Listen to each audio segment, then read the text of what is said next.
All right, ladies and gentlemen, welcome to a special Halloween episode of the HaskinCast Podcast. I'm your host, Scott Haskin, and I'm not even going to do an intro today. We're just going to get right to the story. I'm not even going to tell you that in just a few days, the new podcast, Uriah Heep, the Magicians Podcast, starts airing. So go and find that show. I'm not going to tell you that, even though I just did. That is November 3rd. That airs, so go and check that out. But in the meantime, we have a wonderful story of the paranormal coming to you from my friend Jenna, who I've known for many, many years and have happily reconnected with over the last year or so. And she's going to tell you about her personal life experiences with the paranormal. If you guys remember, I talked last year about some of mine. And currently in my new apartment, we still have some stuff going on. So that's kind of interesting. But let's welcome Jenna to the show. Jenna, how are you doing? I'm doing wonderful. Thank you so much for inviting me. Of course, I'm really excited to hear these things that have happened to you. And from our talks, it sounds like it all started with a car accident. Well, let me tell you, it did start from a car accident in 1990. It was pretty horrific. I had just graduated from high school in 1990. I graduated in March. And August 15th, I was not feeling very well emotionally. And a bunch of my friends said, hey, let's take you out for a movie, which I decided to do, which we all did. And at the end of the movie, we ended up at my girlfriend's house, Ginger. Let me keep in mind, we were in a Dodge Horizon. I was at that time in the front seat, but when we had stopped at my girlfriend's house, not far from where I lived, I had switched to the back seat passenger side. And still from that day, I did not believe in seatbelts. Everybody buckled up but me. And she, unfortunately, ran a blinking yellow light. We were hit by a semi on the passenger side.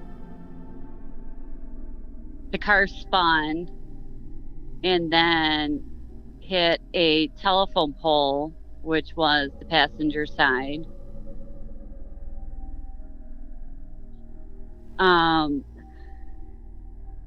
I did not respond to that accident.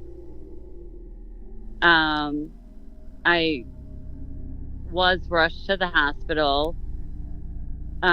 They did eject me from the car from Jaws of Life. The only memory that I have from that accident is being in horrific pain in the ER. I remember being in the ER holding my abdominal. And then the next thing I remember, I was elevated from my body. I left my body. I was gone. I was being wheeled into an operating room. I was elevated. They operated on me. I watched from above. I know this sounds crazy, but I watched from above being operated on. Did you feel anything? I felt nothing. I felt absolutely nothing. While in the operating room, This was the most bizarre part of all the parts is I entered the most beautiful part of a light that took me to God. Oh God, it was beautiful. I can't even explain to you how beautiful it was that I had entered something so beautiful and so amazing. And as soon as I entered this amazing light of beautifulness,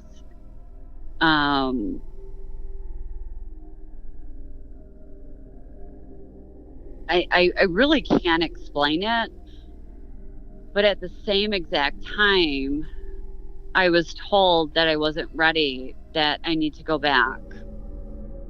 Was it like an external voice or an internal voice that told you?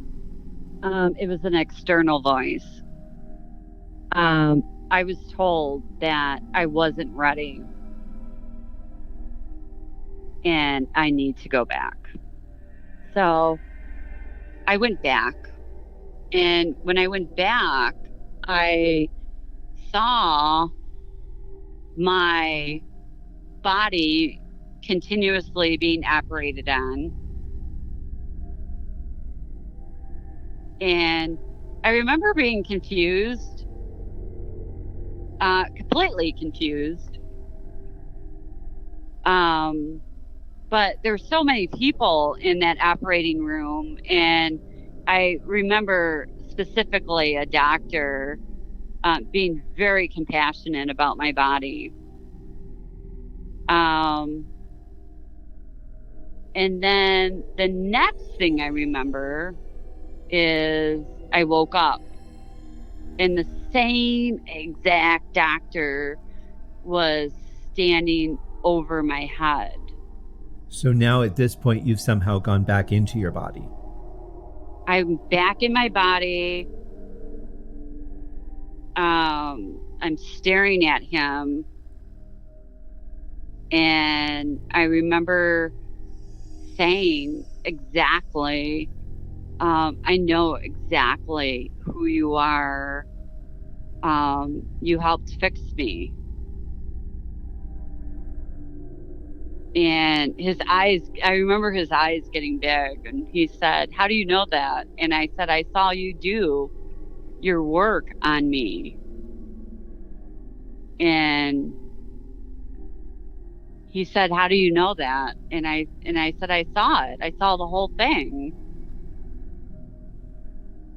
And he looked at me and said, "You have no idea how lucky you are being alive."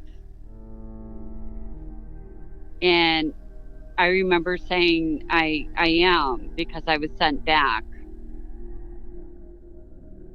And his eyes got big. And I said, I was sent back. I'm not ready to die. And he said, "How do you know that?" I said, "Well, God sent me back." There was other family members there. There was other nurses there.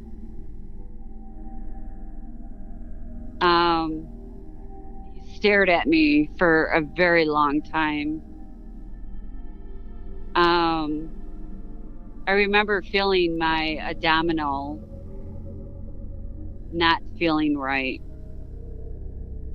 He explained to me that I was cut from pelvic to chest, and that they removed an organ, and that I had a blood transfusion, and that they had lost me during an operation. Wow. How did that feel for you to hear that? I was confused.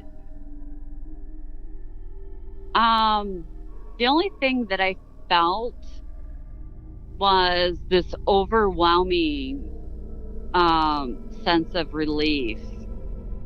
It's kind of confusing to explain, but it just felt like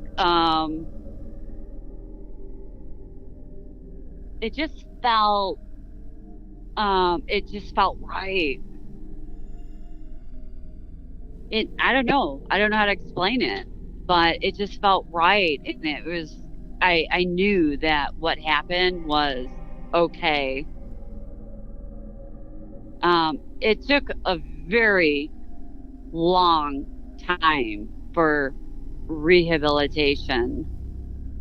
The doctors consistently came back to my room and told me that they lost me. They consistently told me that they lost me, and I am the luckiest person in the world. And I kept reassuring them that it's okay. I know I'm lucky. I was sent back, but not to worry, because I was told I was sent back. And in my head that I was sent back and it was okay. And I was going to get through this. And I can't even explain to you. It's almost like no pain, no gain. I'm going to get through this. I will say that I started having premonition dreams.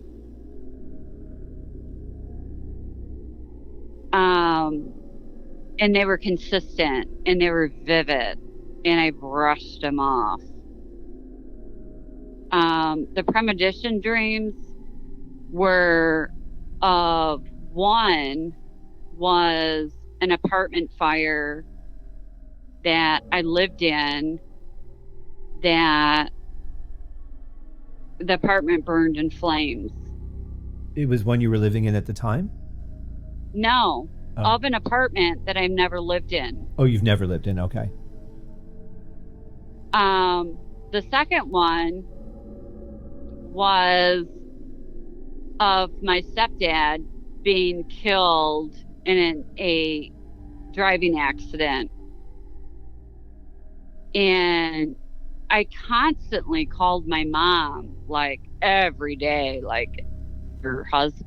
It was her second husband.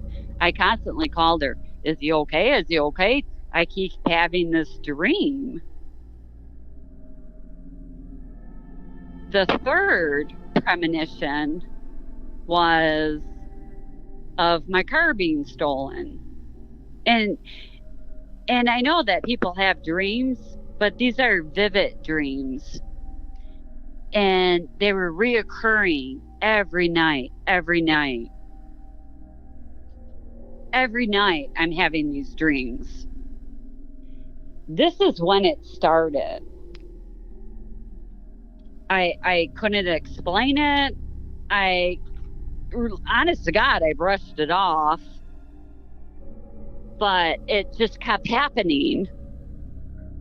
And so the first dream was my car being stolen. And it was consistent.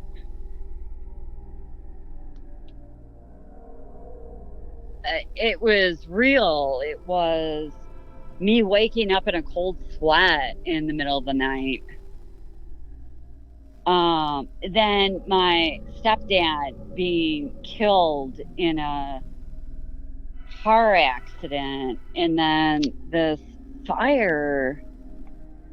Consistently every night it was these three dreams consistently, one after another.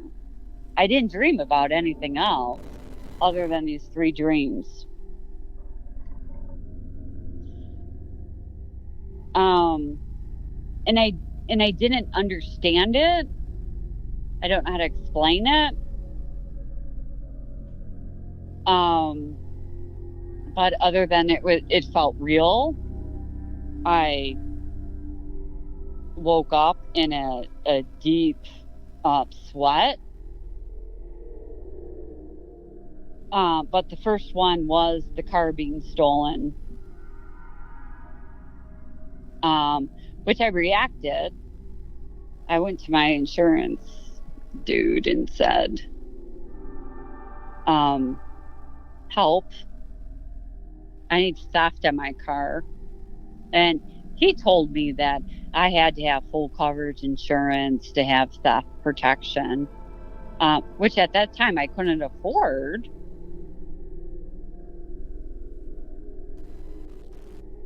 I was living in Hamtramck at the time.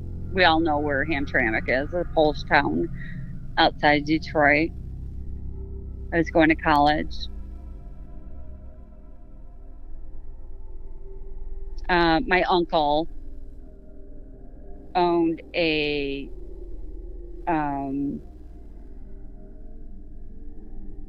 business downtown Hamtramck with an outside parking garage. He owned a funeral home. I hate saying that because people think different if I say that funeral home. Right. When I was in college, I had to write a paper on owning a own business, and I thought writing a paper on a funeral home would be one, but it was so complicated. I ended up writing it on a tanning salon. But anyways, I parked in his outside parking garage, and on being on the outside of the business, him and I were talking, and I swear to God, I watched my car drive away. And also what I thought was, wow, that is exactly what I pictured. I called the police and whatever, Hamtramck, Mayor Young.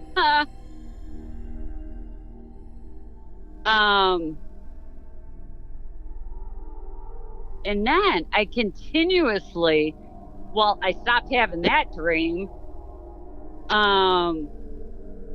And then I started continuously having the dreams of apartment fire of an apartment I never lived in, and my stepdad dying in a car accident. And I continuously calling my mom, like, oh my God, is he okay? Something's going to happen. I don't know how to explain it, but I can feel it. I can smell it. And I ended up moving to Fort Wayne, Indiana, into an apartment, and it's almost identical to my dream. And I brush it off because I'm really confused about dream and reality. And 6 months later, I'm out grocery shopping, and I come back, and the place is surrounded by 100 fire trucks, police cars. I try to get in. They're like, no, there's a fire. And I'm like, well, I don't see a fire. Where's the fire? And they point, and it is specifically on my building. And I am horrified. Horrified, not specifically that it's my building, but I have a cat, okay? So I can't get in, but I get my cat out. I tell the firefighter there's a cat in that building. Get my cat out. They get my cat out. And after the situation, I am confused that I have these premonition dreams of this very specific fire, and here it is. There's this fire.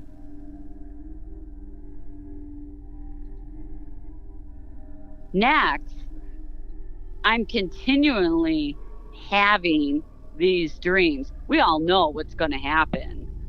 That my stepdad is going to die in an accident. We all know what's going to happen now. And And it's so strong and it's heavy. And I'm calling my mom constantly saying, oh my God, is he okay? Because it just doesn't feel right because it's so real. The day after I call her, I get a call at 3:00 in the morning that he was hit by a drunk driver.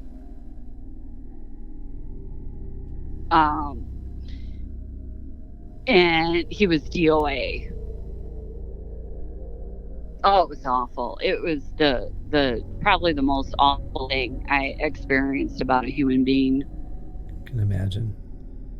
And comprehending my dreams with what happened was the first time that I realized that there's something wrong with me. Prior to his death, when I would spend the night at my mom's house, I'd sleep on the couch. I don't know. I'm a couch sleeper. If I spend the night at someone's house, I don't know why, but I do. And he'd kiss me goodnight, and my mom would kiss me goodnight, and my mom would go to bed, and he would follow her down the hallway. And with my eyes shut, I'd hear him and her stepping down the hallway.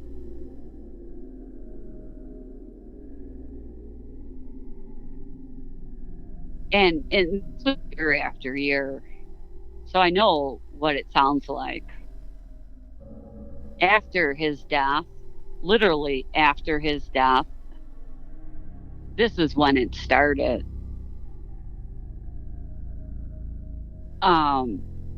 It started with these very specific premonition dreams, these very three dreams. So after my stepdad dies, I go to my mom's house. We spent 3 days in the hospital.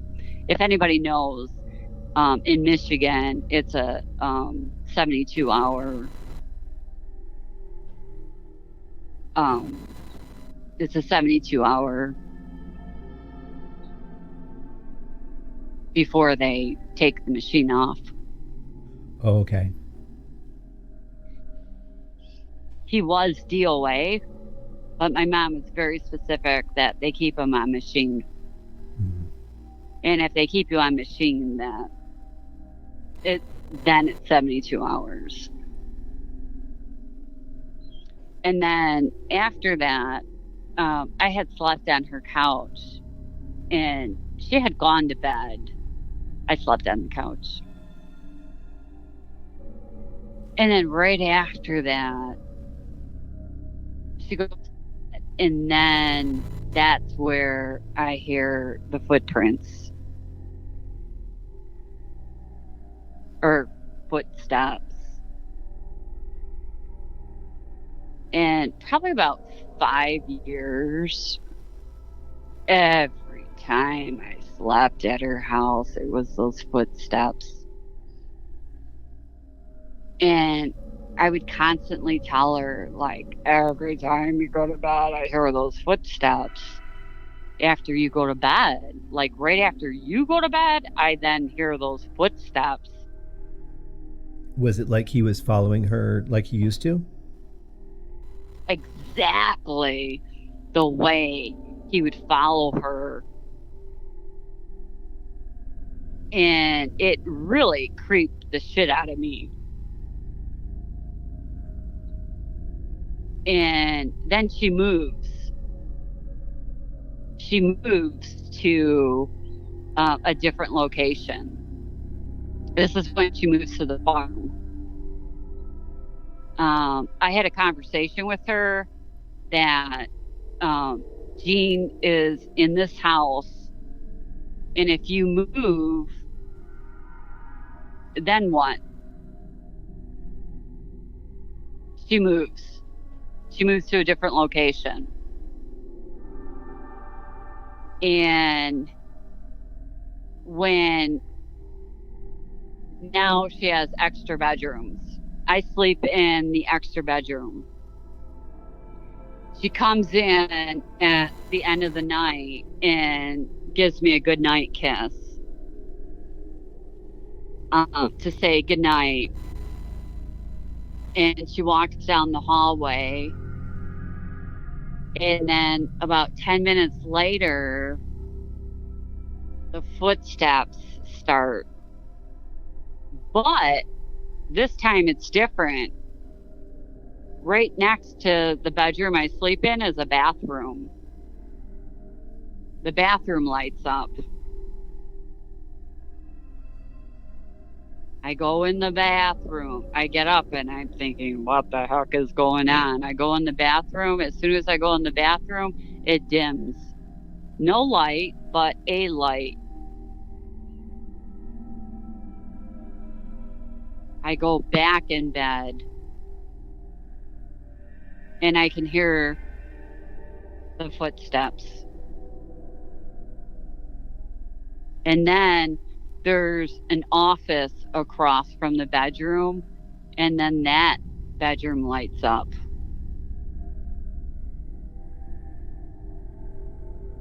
This happens every time I spend the night. And it's spooky, I'll tell you that. Mm. Does it happen when you're not there? She says it doesn't happen there. She says she doesn't feel anything.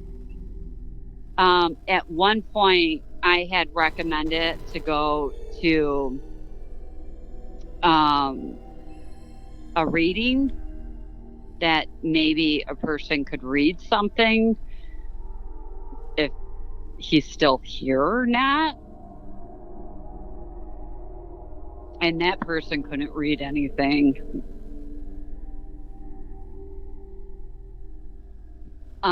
But every time I would stay the night, there would be this activity. It's almost like you're the vessel or the door that allows that to come through. I always believed that would be the case. But that is specifically towards my mom. So other cases directly towards me. So that is, that's when it started. To me, that is when it started. I may have been ignoring it. I don't know, but I started recognizing. I never believed in situations like that, but it started raising my eye. Just to give you an example, the last place that I lived in for 4 years, and as soon as I moved in, it was very uneasy. I always had flashes of light. I have always had, it was always an unease of feeling that someone was always there.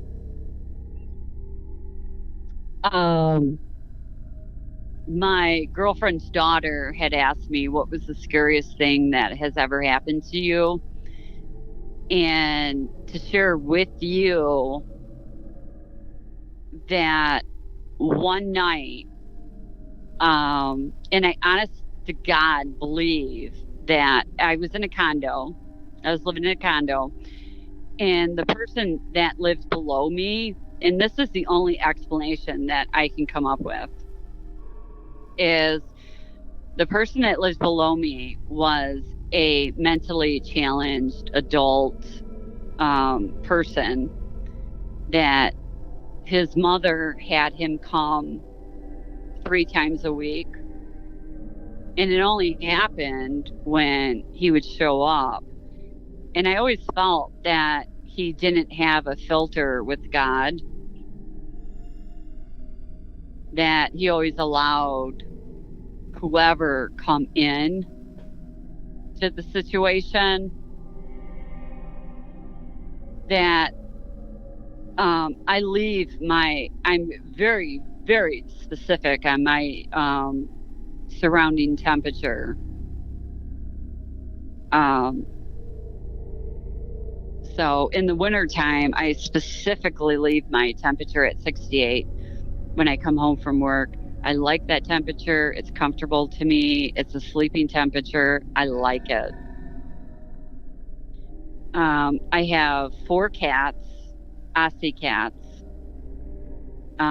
They're high energy cats, which are extremely active during the day, but at nighttime they sleep extremely hard, which I like that because I sleep extremely hard during the night as well.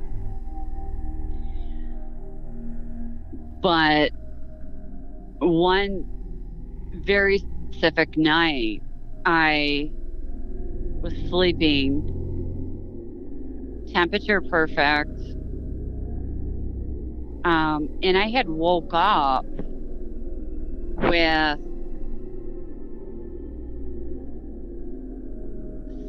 seriously, the temperature dropped so low that I could see the breath breathing from me. The hair on the back of my neck standing up, and I was completely unease of the way I was feeling. And I slowly turned and saw all 4 of my cats, and all 4 were completely staring straight up to the ceiling. And I felt this pressure pressing down on me that I almost couldn't breathe. And I had learned years ago that if something unsettling happens like that, to pray to God to make that go away. And I immediately prayed to God. And immediately the pressure stopped and the temperature went back to normal. And my cats went back to normal. That was probably the scariest of the scariest. I will say the entire 4 years that I lived in that place was probably the scariest place I've ever lived, because every night it was something like that. And you stayed there for 4 years? I lived there for 4 years. And every night at between 3 and 3:30 a.m., I woke up to something not normal.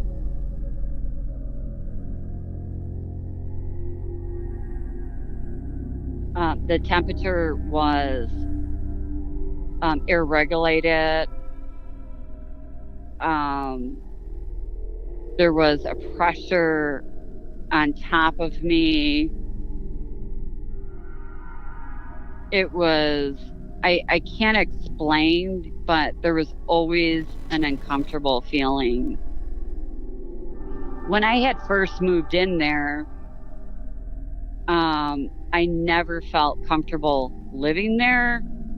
And I talked to the neighbor below me, And I had expressed to her that I don't feel comfortable living here for some odd reason. And she expressed to me that everybody that has moved in had moved out abruptly.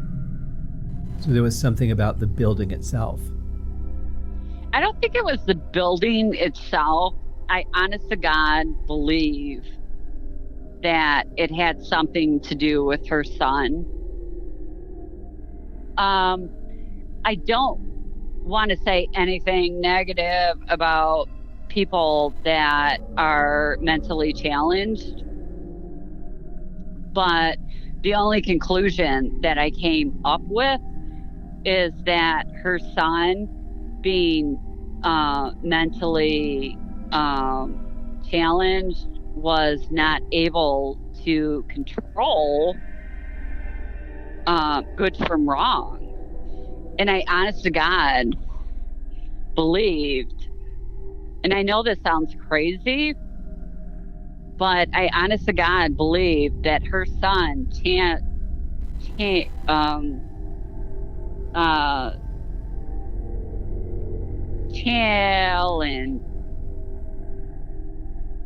her, trying to think of the right word. Channeled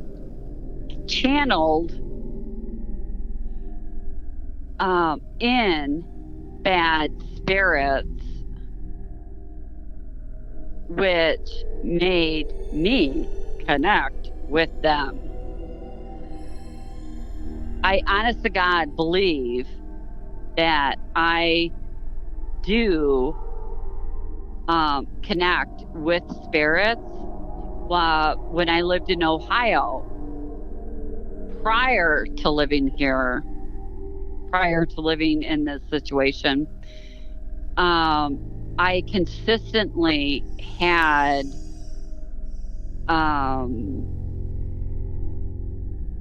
some sort of entity that would consistently pop in my vehicle.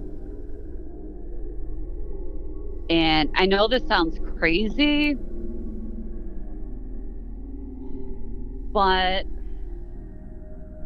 it was an entity that was not happy, extremely angry, and was always, it was while I was driving, and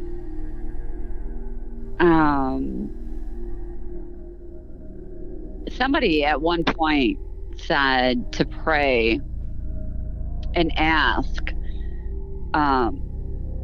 for these challenge or spirits to leave immediately. And as soon as I'd pray, they'd leave. My the temperature would go back to normal.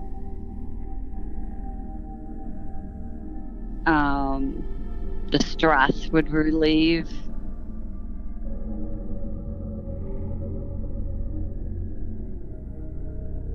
The visions in my rearview mirror would relieve.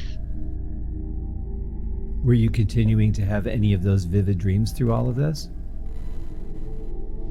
My vivid premonition dreams don't happen as much. I will say that recently I've been having premonition dreams, which have been making me very uncomfortable. Now that I know that they're premonition dreams, before I never knew that they were, but now that I know that they are, I try to react on them, knowing that they are. I know that we have normal dreams, fantasy dreams, but with me, there's a difference between these dreams.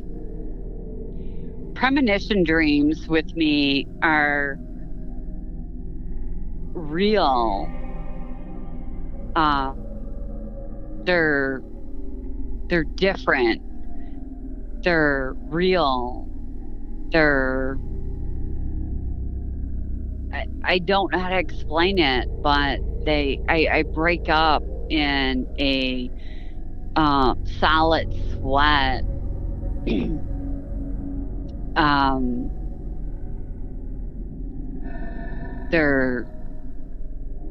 I can't express how real a premonition dream is. My understanding of them is that it's like you're really there. You're smelling the smells, you feel the air. It's so realistic at that point. You just think that you're actually there. It is. You smell it, you feel it, you experience it. You feel every part of it. Physical part of it. The only thing I can say is that me personally, I wake up, drenched, wet stress, wet. I can say that I always have vivid dreams. I always have, realistic dreams. And I always tell people that I have movie dreams, which I do. Every night I have a movie dream. And, but there's a difference between a vivid, and a movie dream. And a vivid dream to me, or I would say a premonition dream to me is something that repeats over and over and over and over. And I found out from the past over years and years and years and years and years that it doesn't happen overnight. It literally could happen over a year.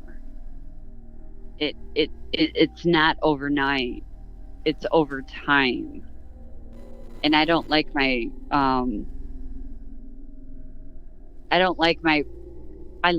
premonition dreams because I'm like, oh, well, that's going to happen. But on the other hand, it's going to happen over time, because now that I know it's a premonition, I try to prevent it. Well, that would be the whole point, right? If you're having something that foretells some sort of disaster or bad moment, it would seem like the point of it would be to use that as a warning to try and head off that event if you're able to tell enough from the dream to be able to take an action. You would think that, because you analyze it. In my case, I want to say, oh my God, it happened, and why did it happen, and how did it happen, and I'm going to analyze it. Then I'm going to take all that education and try to prevent it from happening. Right now, I have 3 premonitions that are happening, and I am, honest to God, trying to help prevent them. One of them, I don't think I will, but 2 of them, I think I can. Well, I think all you can do is make the attempt. You know, if you're able to try and do something, there's not much more that you can do, because if it takes convincing somebody else to understand what you're seeing and how strong that is, that alone might prevent it from getting through. I think the crazy thing is that prior to my accident, I never saw anything. And then after my accident, I see premonition. I shouldn't say that I see, but I feel spirit around me all the time. The last place I lived at was a really creepy place. I was always uneasy. I was always agitated. I didn't like it. It always felt like someone was constantly there. And now at my new place, I hate to say this, but I constantly feel like there is somebody constantly looking over my shoulder. And I just recently found out that the previously owner was found dead trying to fix the roof of the she shed. That explains a lot. Well, it you know what? It kind of does. I can't explain, but I constantly feel like somebody is constantly looking over my shoulder. Did that stop when you moved? It didn't. Oh. I thought me moving, I honest to God thought that where we moved was toxic, because I honest to God thought that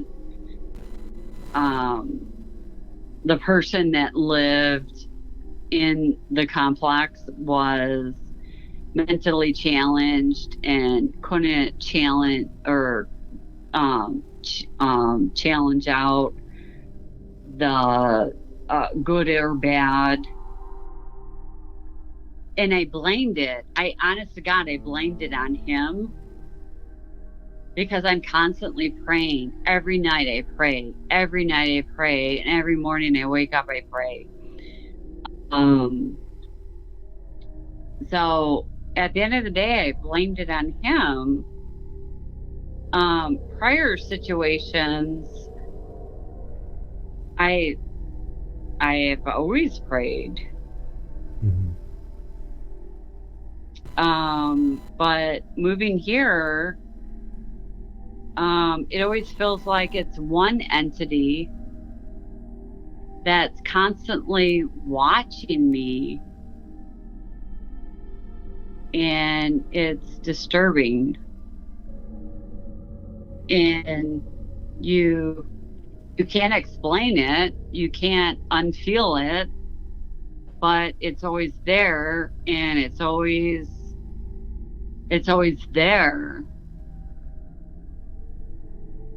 I will say that ever since my accident, that I can feel different entities.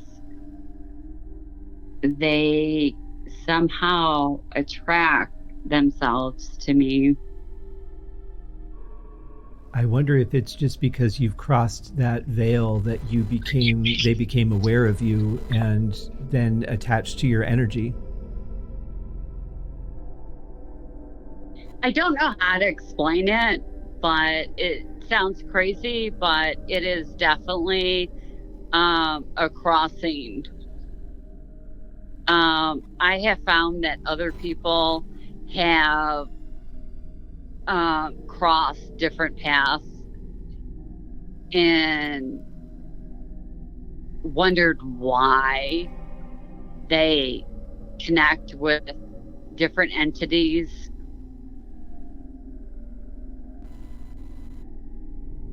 It's just odd. Do you feel like you're in danger, or is it just something that you're just uncomfortable because they're there? The only time that I felt in danger was the last place I lived at. The last place I lived at was, to God, I felt endangered of identities, that it was uncomfortable. I always felt pressure, like a pressure towards me when I walked in. And everyone's like, why do you still live there? I liked living there because I liked the place where I lived. But at the end of the day, the pressure that it gave me living there, it came to the point that I couldn't live there anymore. So, I moved. Well, it certainly had to be something that gave you pause whenever it came to lease renewal. Right. So the place said, hey, if you renew, we'll give you this, we'll give you that, we'll give you this, we'll give you that. And I mean, I don't want to be a cheap person, but I got kind of excited when they said this and that. But I will say this, after leaving that place, my spirit has lifted so much. It like almost living there has dragged me down. Well, that's your home. That's your place of comfort. That's where you go to escape from all the problems of the world. And if you can't feel comfortable in your home, certainly that's going to wear on you. Oh my God. I can't even express. Like, I, honest to God, thought that maybe something, when my dad died, gave me that something was possessed. I don't know.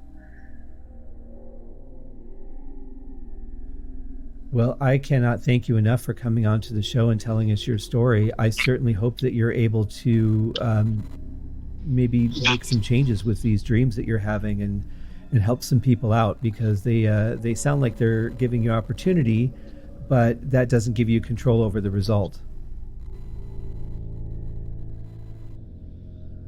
Scott, I really appreciate you having me talk about this. Yeah, it's my pleasure. It's a fascinating story, and it's not uncommon that people will astral project during surgery. Most of them, the cases that I've read, they've gone back into their body after witnessing the surgery and knowing that they're going to be okay. I've not heard of too many cases, but I have had a few where they've gone beyond that, as you did. So it's less common. But certainly it seems like some sort of door opened when that happened, that your connection to the other side of things never really shut off like it does with most people. I think it's great. Thank you so much for listening. You'll have to come back next year and give us an update. Oh, great. Thank you. Bye-bye.